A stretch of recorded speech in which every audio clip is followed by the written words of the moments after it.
Breakup के बाद दो लोग वेगास में मिले। वहाँ पर बहुत ही वाइल्ड रात साथ में बिताने के बाद वो रियलाइज करते कि उन दोनों की शादी हो गई है। कुछ रीजन की वजह से अब उन्हें 6 मंथ्स के लिए साथ में रहना था। वो एक दूसरे को हिट तो कर रहे थे, पर क्या वो एक साथ रह पाएंगे, क्या उनकी बात आगे बढ़ पाएगी? ये हम आज की हमारी movie what happens in Vegas 2008 की एक रोमांटिक कॉमेडी मूवी में हम देखने वाले। अगर आपको एक्सप्लेनेशन अच्छा लगता है तो प्लीज लाइक और कमेंट जरूर कर दीजिएगा। बिना किसी देरी के एक्सप्लेनेशन स्टार्ट करते हैं। मूवी स्टार्ट होती है और हम जॉय नाम के हमारे मेन कैरेक्टर को देखते हैं। वो अपने फियांसे के साथ थे और फियांसे का आज बर्थडे था। उसे बर्थडे विश कर वहां से चली जाती है। नेक्स्ट सीन में हम हमारे और एक मेन कैरेक्टर जिसका नाम था जैक, उसे अपने अपार्टमेंट में देखते हैं। उसके पास एक लड़की उसे कुकीज देने के लिए आई, उसके पास कुकीज थी नहीं। यहाँ पर जैक और वो लड़की इंटीमेट हो जाता है। पैरेलल में जॉय अपने काम पर आई थी। नेक्स्ट सीन में हम जैक को देखते हैं जो एक कारपेंटर का काम करता था। उसके बॉस और कोई नहीं तो उसके खुद के डैड थे। वहाँ पर बाकी वर्कर्स के साथ टीवी देख रहा था तो उसके डैड वहाँ पर आ गए।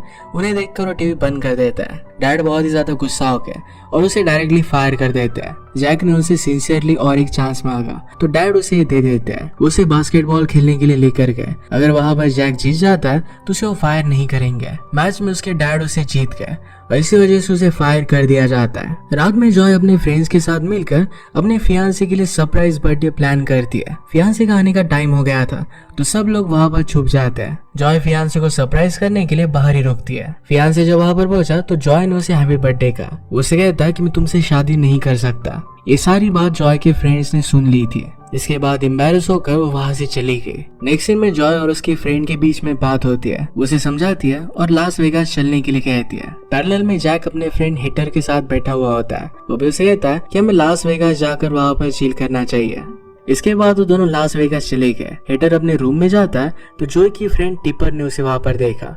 उसे देखकर जोर से चिल्लाती है। उसे मारने लग गई तो उसका साथ देने के लिए जॉय भी वहाँ पर आ जाती है। सिचुएशन को हैंडल करने के लिए जैक वहाँ पर आ गया पर इसे हैंडल नहीं कर पाता। थोड़ी देर में सब लोगों को समझ में आ जाता है कि चारों को एक ही रूम दिया गया था। इसी वजह से कंफ्यूजन हुई थी। अब इस कंफ्यूजन की वजह से जैक वहाँ के मैनेजर से बात करता है। डैमेज कंट्रोल के तौर पर उसने बहुत सारे पासेस ले लिए जिसमें क्लब्स, कैसीनो और होटल के बिल्स वगैरह सब भी इंक्लूडेड थे। इसके बाद वो क्लब्स में जाते हैं। एक जगह पर जाकर सब लोग फिर ड्रिंक करते हैं। जैक और जो एक दूसरे से बात करने लग गए और एक दूसरे के बारे में जान लेते हैं। अलग अलग जगह पर जाकर वो एंजॉय करने लग गए। इतने सारे मजे करने के बाद जैक और जो ये दोनों इंटीमेट हो जाते हैं। सुबह जब जॉय की नींद खुली तो उसने रियलाइज किया कि कल रात उन्होंने नशे में शादी कर ली थी। ये देखकर वो बहुत डर गई और चिल्लाने लग गई। इसके बाद वो टिपर से मिली जो उसे सब कुछ बताती है। रात को कैसीनो में आकर जॉय उससे डिवोर्स के बारे में बात करती है। इसके लिए वो भी तैयार हो जाता है पर थोड़ी देर में उन दोनों में झगड़ा हो गया। जॉय वहाँ से चली जाती है। जैक भी वहाँ से जाने वाला था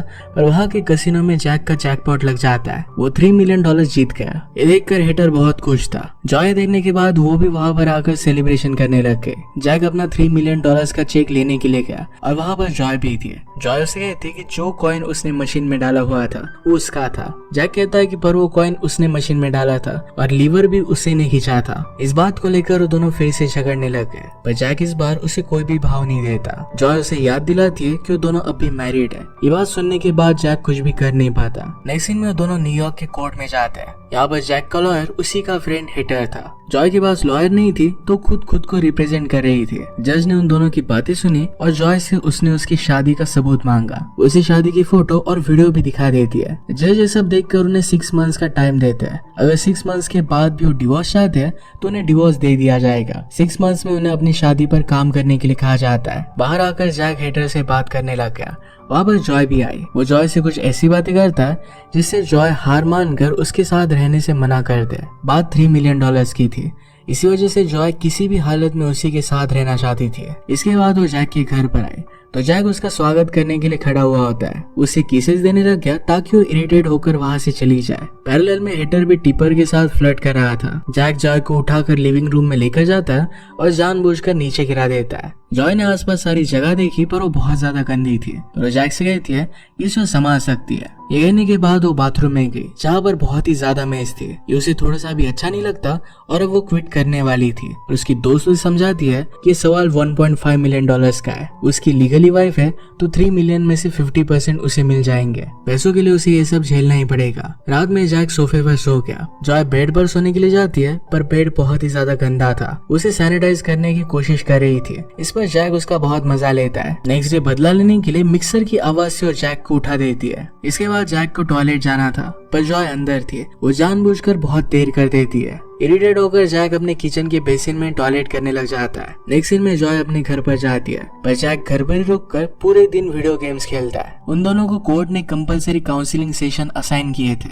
तो दोनों उस सेशन के लिए जाते हैं। काउंसिलर जैक से पूछती कि उसकी हॉबीज क्या है। जैक उससे कहता है कि मेरी सिर्फ एक ही हॉबी है, मेरी वाइफ से प्यार करना और उससे मैं बहुत प्यार करता हूँ। जब जॉय से पूछा गया तो वो भी यही कहती है कि वो भी जैक से बहुत ज्यादा प्यार करती है। काउंसिलर स्मार्ट थी और उनके झूठ को पकड़ लेती है। उन दोनों को वहाँ से जाना पड़ता है। नेक्स्ट सीन में जॉय पॉपकॉर्न खा रही थी तभी वहाँ जैक अपने हाथ अपनी पैंट में डाल देता है और उसी हाथ से वो पॉपकॉर्न खाता है। इससे भी वो इरिटेट नहीं होती तो पॉपकॉर्न उसने अपनी पैंट में डाले और वैसे उसे खाने लग गया। जॉय को इरिटेट करने के लिए कुछ भी कर सकता था। नेक्स्ट सीन में जॉय बाथरूम जाने के लिए गई पर वहाँ पर डोर ही नहीं था। जैक ने डोर ही निकाल लिया था। जॉय ने इसके बारे में उसे पूछा पर वो कहता है कि वो डोर चोरी हो चुका है। अब बात तो 1.5 मिलियन डॉलर्स की थी, इस वजह से वो कुछ कर भी नहीं सकते। नेक्स्ट सीन में जैक उसके ड्रिंक में कुछ मिला देता है। इससे वो अपने ऑफिस में हाइपर हो गए और वो बहुत ही ज्यादा कॉन्फिडेंट हो जाती है। ये देख कर उसका बॉस उसे एक काम के लिए चूज करता है। रात में जैक जब अकेला था तो वहाँ पर उसके रूम में कुछ लड़की आई। वो यहीं पर कुछ आवाज रुकने वाली थी। जैक ने देखकर बाहर आकर हेटर को कॉल लगा और उसे सब कुछ बता देता है। हेटर ने उसे कहा कि एक ट्रैप है,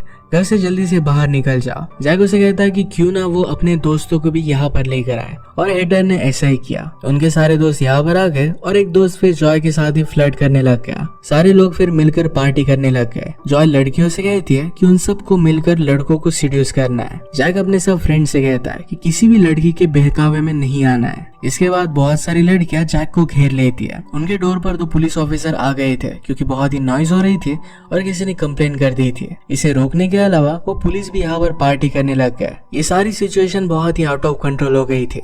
इससे घबरा कर जैक साइड में आकर बैठ जाता है। उसी के पास जॉय भी आकर बैठी और उसे ड्रिंक ऑफर करता है। नेक्स्ट सीन में जैक अपने दोस्तों के साथ बैठा हुआ था और वहाँ पर उसका फ्रेंड हेटर उसे मारने लगता है और उन दोनों में झगड़ा हो गया। एक्चुअली हेटर ने ऐसा इसलिए किया था ताकि सेशन में जैक काउंसिलर को बता सके कि उसकी वाइफ ने उसे बहुत मारा है। नेक्स्ट सीन में जब वो काउंसिलर के पास गए तो जानबूझकर अपनी चोट उसने काउंसिलर को दिखाई। काउंसिलर ने इसके बारे में उससे पूछा तो कहता है कि बस नीचे गिरने की वजह से मुझे चोट आ गई, पर बाद में वो रोने लग गया। वो कहता है कि मेरी वाइफ मुझे बहुत ज्यादा तकलीफ देती है, उसी ने मुझे ये चोट दी थी। जॉय के पास वीडियो थी जिसमें जैक अपने दोस्तों के साथ लड़ाई कर रहा है। ये देखकर काउंसिलर सारी रियलिटी समझ जाती है। नेक्स्ट सीन में जॉय के पास सेशन के लिए कॉल आता है। उसे कहा जाता है कि आज का सेशन कैंसिल हो चुका है। फोन की दूसरी साइड पर और कोई नहीं तो जैक के फ्रेंड्स ही थे। जॉय को बात सच लग गई और वो नहाने के लिए चली गई। उसने बाहर जैक की आवाज सुनी जो टैक्सी बुला रहा था। ये देखकर वो काउंसिलर को कॉल करती है और उसे पता चला कि आज का सेशन कैंसिल नहीं हुआ है। इसके बाद जल्दी जल्दी वो तैयार होकर नीचे आ गए। जैक ने एक टैक्सी को रोक लिया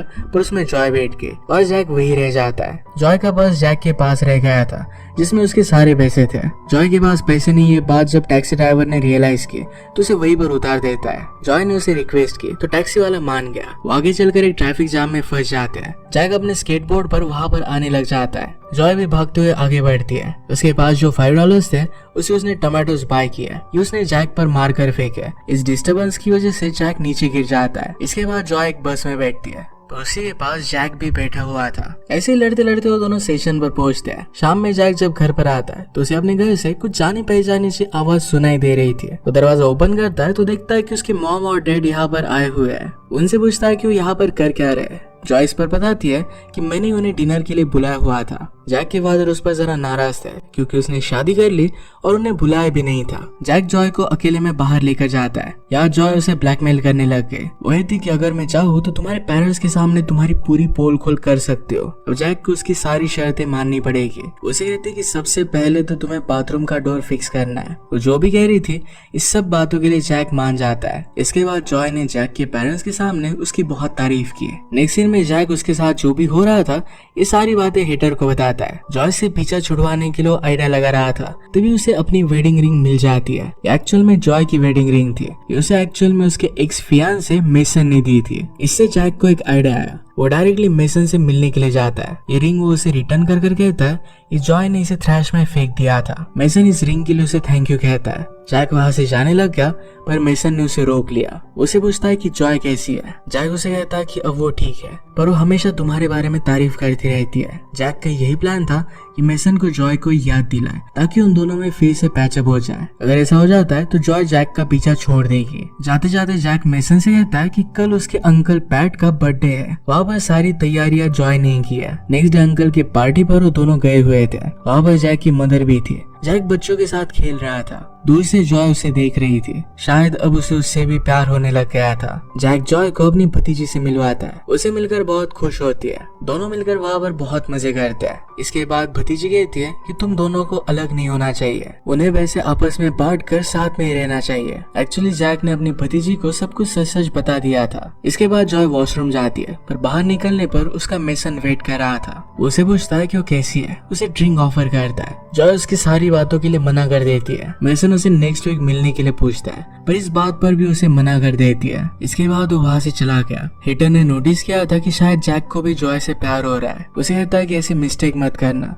वरना उसे कोई भी पैसे नहीं मिलेंगे। उसे भड़काने की कोशिश कर रहा था पर जैक उसे कुछ भी नहीं कहता। नेक्स्ट में जॉय अपने ऑफिस में थी। उसका बॉस उसे पूछता है कि कल वो क्यों नहीं आई, तो कहती है मेरे हस्बैंड की यहाँ पर एक बर्थडे पार्टी थी, वहीं पर वो गई हुई थी। बॉस ने कहा कि तुम मैरिड हो और इसके बारे में तो मुझे पता ही नहीं था। उसे उसके हस्बैंड से मिलवाने के लिए कहता है। बाकी एम्प्लॉयज के हस्बैंड भी बॉस की रिट्रीट के लिए आने वाले थे। घर आकर ये सब बात जॉय जैक को बताती है। अब जॉय का प्रमोशन जैक पर डिपेंडेंट था। जैक ने उसके बॉस से मिलने के लिए मना कर दिया। जो भी हुआ था ये सब बात जैक ने हिटर को बताई। हिटर कहता है कि उसके बॉस से मिलने के लिए तुम्हें हाँ कह देना चाहिए था। जॉय के लिए उसका जॉब बहुत ही ज्यादा इम्पोर्टेंट है और इसके लिए वो किसी भी पेपर पर साइन कर देगी। उसे साइन करवाएगा और फिर उसे पूरे $3 मिलियन मिल जाएंगे। जैक इस प्लान के लिए हाँ कर देता है। नेक्स्ट डे जॉय अपनी ऑफिस की पार्टी में अकेली ही गई। उसका हस्बैंड उसके साथ नहीं था तो इसके बारे में उसका बॉस उसे पूछता है। पीछे से जैक का आवाज आया। जॉय उसे देखकर बहुत ही सरप्राइज थी। उसने बॉस को उससे इंट्रोड्यूस करवाया और जैक ने बॉस के साथ मजाक किया। ये मजाक बॉस को बहुत अच्छा लगता है। यहाँ पर आने के लिए जॉय उसे थैंक यू कहती है। इसके बाद दोनों मिलकर कुछ गेम्स खेलते हैं। रात में सब लोग पार्टी कर रहे थे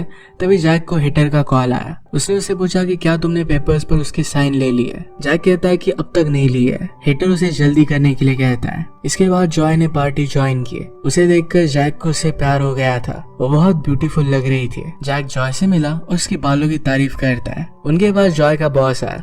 उसने जॉय को प्रमोट कर दिया। इसके बाद सब लोग गैदर हुए और बॉस ने फेवरेट एम्प्लॉय हस्बैंड का अवार्ड जैक को दिया। जैक बहुत खुश था। वो और जॉय मिलकर डांस करने लग जाते हैं। वो करीब आ गए और उन्होंने किस कर लिया। इसके बाद दोनों पार्टी से बाहर आते हैं। जॉय उसे अपने एक खास दिन के बारे में बताती है जो वो बीच पर गई थी। उसके बाद उसके ऊपर रिस्पॉन्सिबिलिटीज बढ़ गई और उसके बाद वो कहीं पर भी घूमने जा नहीं पाए। जैक और वो बहुत ही अच्छे से बात करते हैं। वो दोनों घर गए और अपनी अपनी जगह सो गए। रात में दोनों एक दूसरे के बारे में सोच रहे थे। इसके बाद हम देखते हैं कि जैक फिर से अपने फादर की यहाँ पर काम करने लग जाता है। वो बहुत मेहनत कर रहा था। जॉय भी अपने काम में बहुत अच्छा कर रही थी। नेक्स्ट सीन में हम देखते हैं कि जॉय के पास मेसन आया हुआ था। उसे फिर से अपनाना चाहता था। उसे बताता है कि उसने उसे छोड़कर कितनी बड़ी मिस्टेक कर दी है। उसे उसकी रिंग देता है। ये रिंग देखने के बाद जॉय समझ गई ये सब जैक ने ही करवाया हुआ था। वहाँ से बिना कुछ कही चली जाती है। नेक्स्ट सीन में हम जॉय और जैक को कोर्ट में देखते हैं। अब इनके 6 मंथ्स एक दूसरे के साथ रहने का टाइम बीत चुका था। अब फाइनली इन्हें डिवोर्स मिल सकता था। जज काउंसिलर से उन दोनों के बारे में पूछता है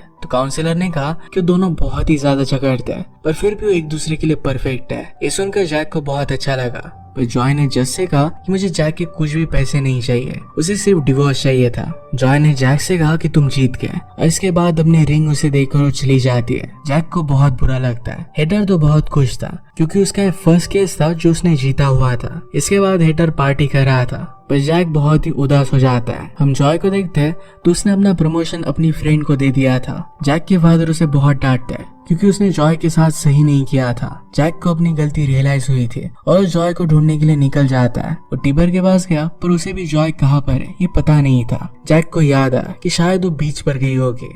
वो अपने फ्रेंड की कार लेता है और वो बीच पर आ गया। वहाँ पर उसे जॉय मिल जाती है। उसे अपने साथ वापस ले जाने के लिए आया था पर जॉय उसे मना कर देती है। जैक ने उसे मनाया और अपनी नीज पर आ गया और उसे प्रपोज करता है। जॉय उसका प्रपोजल एक्सेप्ट करती है। इसके बाद हम देखते हैं कि दोनों फिर से शादी कर लेते हैं। एंड में हिटर और ट्रिपर ने भी शादी कर ली थी। इसी के साथ इस मूवी का एंड हो जाता है। अगर आपको एक्सप्लेनेशन अच्छा लगा तो प्लीज लाइक और कमेंट जरूर कर दीजिएगा। मैं बहुत सारी मूवीज लेकर आता रहता हूँ, तो प्लीज चैनल को सब्सक्राइब कर दीजिए और बेल नोटिफिकेशन आइकन दबाना मत भूलिएगा। वैसे मिलेंगे और एक मूवी के साथ, तब तक के लिए थैंक यू और आप अपने आप का ख्याल रखिए।